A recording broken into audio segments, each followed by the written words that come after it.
नमस्कार दोस्तों, आप देख रहे हैं भारत न्यूज़ डेली। किस अस्पताल में हुआ है? सर हम लोग नोएडा में रहते हैं, मैं और मेरे हस्बैंड।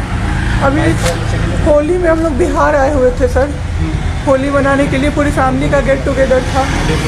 9 अप्रैल को मेरे हस्बैंड की तबीयत ख़राब हुई, फीवर हुआ उनको काफ़ी तेज। हमने कोरोना का 2-3 बार टेस्ट करवाया, नेगेटिव आया। RT-PCR के लिए दिया तो वहाँ पे भागलपुर में थे हम लोग। वहाँ पे 1 दिन 2 दिन वेट करते करते 10 दिन तक रिपोर्ट नहीं आया। फिर हमने नोएडा के एक डॉक्टर हैं, उनसे कंसल्ट किया वीडियो कंसल्टेशन से। उन्होंने बोला कि CT चेस्ट करवाना है। हम लोग भागलपुर गए और CT चेस्ट करवाए तो उसमें उनका इन्फेक्शन आया। 60% लंग्स उनका उसमें इन्फेक्टेड था, डैमेज नहीं था, इन्फेक्टेड था बस। बाकी लंग्स का हर चीज़ परफेक्ट था, सारा चीज़ नाक का गले का सब कुछ नॉर्मल था, उसमें रिपोर्ट में था। फिर हम लोग नेक्स्ट डे ग्लोकल हॉस्पिटल है भागलपुर में, ग्लोकल हॉस्पिटल लेके आए। वहाँ पे एडमिट कराया हमने ICU में। मेरी मदर की भी तबीयत ख़राब थी, मेरी मम्मी और मेरे हस्बैंड दोनों एक साथ एडमिट हुए। वहाँ पे इतनी लापरवाही हुई उनके साथ, इतनी लापरवाही हुई। डॉक्टर्स आते थे बस विज़िट के लिए, 10 मिनट देख के गए। उसके अलावा जितने भी वहाँ पे नर्स थे, कंपाउंडर्स थे, सारे के सारे जल्लाद थे सर। कोई दवाई तक नहीं देना चाहता था पेशेंट। मेरी मदर टचवुड बेटर कंडीशन में थी थोड़ी, मेरे हस्बैंड बोल भी नहीं पा रहे थे उस समय तक। इशारे से पानी का ऐसे ऐसे बताते थे, लेकिन कोई उनको पानी नहीं पिलाता था सर। वो मुझे हार के फ़ोन करते थे कि पानी पिला दो। जब मैं अंदर जाती थी तो ये लोग हल्ला करते थे कि क्यों जा रहे हो अंदर। फिर भी मैं जाके उनको पानी पिलाती थी, जूस पिलाती थी। रेमडेसिविर इंजेक्शन का नाम आप लोगों ने अभी तक सबने सुन लिया होगा कि कितनी मुश्किल से मिल रहा है। डॉक्टर ने वहाँ सजेस्ट किया, मेरे 2 पेशेंट थे वहाँ, हमने बहुत मुश्किल से अरेंज किया। जब वो इंजेक्शन मिला तो एक दिन रात को जब इंजेक्शन देने लगे, हाफ इंजेक्शन फ्लोर पे गिरा दिया उन्होंने। हमने कहा कि इतना महंगा इंजेक्शन है, इसी का असर होके ठीक होते ये आपने कैसे गिरा दिया। उन्होंने कहा कि 50,000 का भी गिरा देता ना तो तुम कुछ नहीं कर पाती अभी। हम लोग चुपचाप वहाँ से सर हट गए। थोड़ी देर बाद वहाँ पे मेरे हस्बैंड को मैंने देखा कि उन्होंने 2-3 बार पॉटी किया था, यूरिन पास किया था, कोई क्लीन करने नहीं आ रहा था सर। 6 घंटे से वो उसी गंदगी पे पड़े हुए थे। उन्होंने मुझे फिर फ़ोन किया, बस फ़ोन कर पाते थे सर, बोल भी नहीं, बस मिस्ड कॉल आती थी, मैं समझ जाती थी कि कुछ परेशानी है उनको। जब मैं गई तो मैंने देखा पूरे गंदे बेड पे मेरे हस्बैंड 6 फीट 2 इंच के सर, पूरे गंदे पे वो सोए हुए थे सर। मैंने ज़बरदस्ती सबको बुलाया। एक आदमी था ज्योति कुमार करके, ज्योति कुमार, सब लोग ध्यान से इसको कवर कीजिए। ज्योति कुमार एक कंपाउंडर था वहाँ पे। कौन सा हॉस्पिटल का?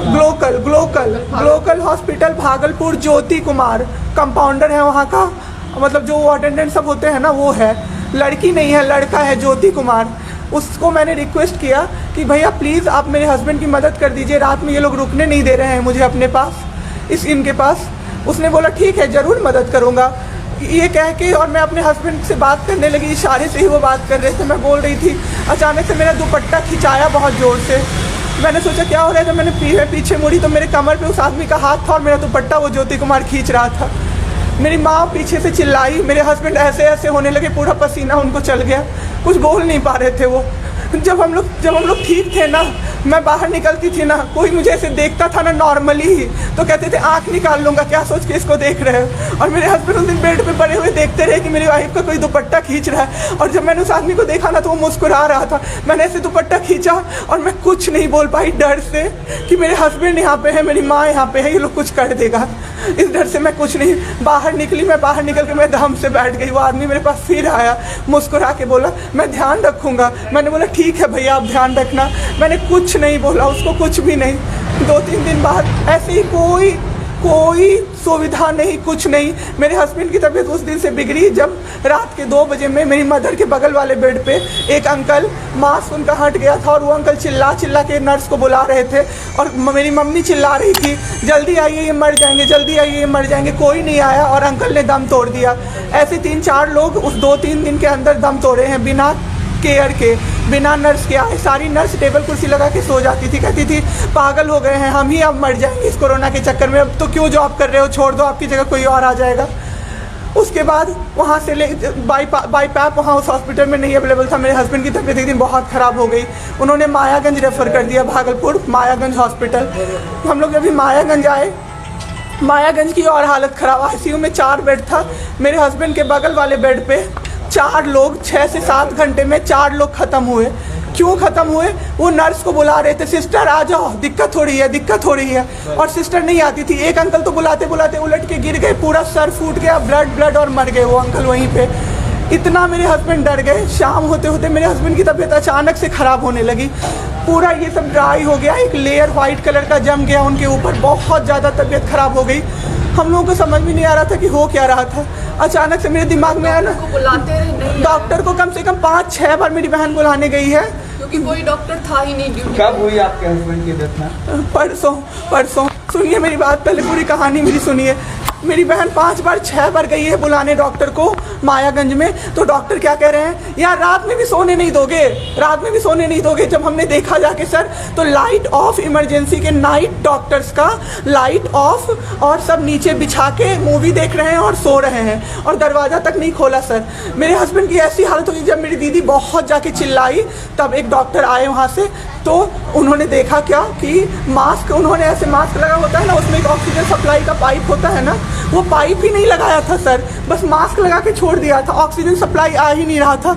जब बहुत कम हो गया तब वो डॉक्टर आए और पाइप लगाया, मेरे हस्बैंड तुरंत में जिंदा हो गए। उसी दिन से उनके दिमाग में वो ऑक्सीजन की किल्लत का डर बैठ गया सर। बहुत 7 घंटे बिना ऑक्सीजन के रहे सर, लड़ते रहे। फिर उस दिन इतना वो डर गए, वो बोले नहीं अब हमको कहीं बाहर लेके चलो। दिल्ली में सर हमने बेड का किया, बहुत पता नहीं था, दिल्ली में कहीं भी जगह नहीं था। हम पटना आए, राजेश्वर हॉस्पिटल में सर पटना आए। यहाँ पे इन्होंने कहा आईसीयू में अटेंडेंट नहीं अलाउड है, नहीं जाओगे आप। मेरे हस्बैंड रोने लगे कि मेरी वाइफ को बस भेज दो, वो रहेगी तो मैं ठीक हो जाऊंगा। इन लोगों ने नहीं अलाउ किया सर। आज मैंने देखा, एम्बुलेंस से हम लोग भागलपुर से पटना आए थे राजेश्वर, रास्ते में उनको 3 बार पॉटी हुई थी सर। उसी गंदे बेड पे उनको 4-5 घंटे राजेश्वर में सुलाया रहा। मैं 10 बार जाके बोली बाहर से कि सर प्लीज़ बेड क्लीन कर दीजिए, वो हम लोग देख लेंगे ना। एक डॉक्टर निकले, मैंने बोला, वो मेरे हस्बैंड अंदर से ना बोल नहीं पा रहे थे ना, अंदर से ऐसे ऐसे कर रहे थे, बुला रहे थे सबको। मैंने कहा सर वो बुला रहे हैं किसी को बाहर से, तो एक डॉक्टर मुझे कहता है अरे छोड़िए ना, वो छोरा तो ऐसे ही बौखला रहा है जब से आया है। मैं उस समय कुछ नहीं कर पाई सर। उसके बाद उनका ऑक्सीजन लेवल जब 37 हो गया, तब मेरे साथ मेरी दीदी थी, मेरे जीजा जी थे और मेरे जेठ थे। तब मैंने अपने जीजा जी से बोला कि अब मेरे से नहीं रहा होगा, मुझे किसी तरह से अंदर भिजवाइए। तब उन्होंने ज़बरदस्ती मुझे अंदर भेजा और 37 से 74 मैंने कर दिया 10 मिनट में। मेरे बाबू का ऑक्सीजन लेवल मैंने बढ़ा दिया। उसके बाद इन लोगों ने मुझे बोला, मैंने बोला सर अटेंडेंट अलाउड है, सारे के अटेंडेंट बैठे हुए थे। तो एक डॉक्टर ने मुझे बोला अटेंडेंट अलाउड नहीं रहेंगे तो कैसे काम चलेगा, सब तो कोरोना से बीमार पड़ रहे हैं, हम लोग कितना देखें, हम लोग क्या मर जाए खांसते खांसते सबको देख के। बैठिए चुपचाप और देखिए।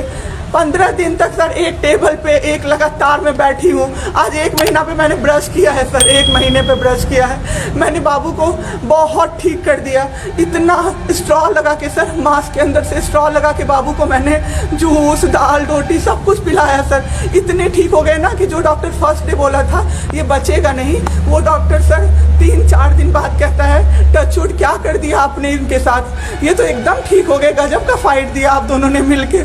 मुझे क्या पता था कि मैं फाइट दे रही हूँ और ये लोग मेरे बाबू को ख़त्म कर देंगे। इतना ऑक्सीजन का किल्लत सर, मेरा बाबू डर गया बहुत ज़्यादा। ऑक्सीजन सिलेंडर देखता था और कहता था हाँ वो ख़त्म हो जाएगा, वो ख़त्म हो जाएगा। मैं कहती थी नहीं ख़त्म होगा बाबू। 1.5 घंटे के लिए सर ऑक्सीजन सप्लाई बंद रहता था। बाद में हमें पता चला ये लोग ब्लैक मार्केटिंग कर रहे हैं अंदर में ऑक्सीजन सिलेंडर का।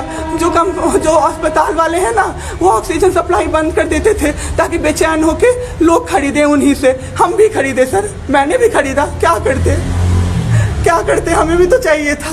परसों सर सुबह में हमारे पास एक ही सिलेंडर था, पाइपलाइन बंद हो गया। मेरे हस्बैंड को बाईपैप लगा हुआ था, उनको 2 सिलेंडर से जाना था, एक ही सिलेंडर था। सिलेंडर मांगते मांगते कहीं नहीं मिला सर, मेरे हस्बैंड ख़त्म हो गए। सर, मेरा बाबू चला गया हमको छोड़ के। आपके साथ लोग यहाँ पे भी सर, यहाँ पे राजेश्वर में डॉक्टर अखिलेश गंदे गंदे इशारे कर रहा था मुझे सर। चलता था ना तो मुझसे सट के क्रॉस करता था सर, मैं इग्नोर कर देती थी कि मेरा हस्बैंड है यहाँ पे, वरना अगर बाहर होता चप्पल खोल के मैं मारती सर ऐसे इंसान को। वहाँ पे मायागंज हॉस्पिटल में डॉक्टर्स कोई भी डॉक्टर नहीं आता है, कोई सीनियर डॉक्टर नहीं, जूनियर डॉक्टर नहीं, और पेशेंट की सिर्फ एंट्री कर देते हैं कि फिजियोथेरेपी किया गया, ये बेबाबू नाक का क्या करते हैं, नेबुलाइज किया गया, 4 बार नेबुलाइज किया गया, कोई चीज़ नहीं होती है, सिर्फ पेशेंट की एंट्री कर देते हैं। एंट्री सब किया हुआ रहता है कि ये बड़े डॉक्टर आए, ये बड़े डॉक्टर आए, उन्होंने पेशेंट को देखा, नेबुलाइज किया, फिजियोथेरेपी हुआ, पेशेंट को कुछ नहीं, मतलब सीपैप पे पड़ा हुआ पेशेंट, और उसको देखने के लिए 24 घंटे में कोई नर्स नहीं आती है, रूम बंद करके, और सब सोते रहते हैं। दरवाजा ठकठकाइएगा तो चिल्ला के बोलेगी दूर भागो यहाँ से, कोरोना पेशेंट के यहाँ से आई हो, हम लोग अभी रात में नहीं आ सकते, हम लोग क्या मर जाए पेशेंट के लिए? कोई नहीं आता है, कोई नहीं आता है देखने के लिए किसी को। पटना में ये लोग कब से हैं मैम आप? पटना में हम लोग तो 26 तारीख को आए पटना। मैम आपके साथ जो ये सब हुआ है, गलत हुआ है, इसकी शिकायत आपने किसी को की है? अभी किसको करे सर? परसों तो मेरा बाबू गया है। परसों शाम अब क्या चाहती हैं सरकार से? क्या अभी सबसे पहले तो मैं चाहती हूँ कि सारे जगह ये सबसे पहले तो मुझे कोई प्लेटफॉर्म मिले जिस पे मैं ये बोल सकूँ टीवी पे जाके, ताकि लोग बचें। अब जिसके साथ जो हो नहीं हो तो सेकेंडरी है। हमारे जैसे जो लोग उसमें पड़े हैं ना, जो ये छोड़ के भूल जाते हैं कि पेशेंट का ख्याल डॉक्टर्स रखेंगे, वो जाके अपने पेशेंट का ख्याल रखें, नहीं तो सब मर जाएंगे सर, सब मर जाएंगे। एक डॉक्टर एक दिन आए राजेश्वर में, कहते हैं अरे ये बेड अभी तक नहीं खाली हुआ है, मतलब ये आदमी अभी तक नहीं मरा है। एक आदमी के बारे में आप सोचो सर जरा सा, आप सोचो सर जरा सा। मेरे हस्बैंड को वेंटिलेटर पे नहीं रखा सर, वो शायद बच जाते। और जब मेरी एक फ्रेंड है डॉक्टर, उसने बात की कि आपने वेंटिलेटर पे क्यों नहीं रखा, तो झूठ कह रहे हैं कि फैमिली वालों ने मना किया। हमें कोई सजेशन नहीं दिया कोई गया कि सजेशन वेंटिलेटर नहीं, पे आप रख सकते हो, कुछ भी नहीं सर। वो बस वेट कर रहे थे कि ये बेड खाली हो।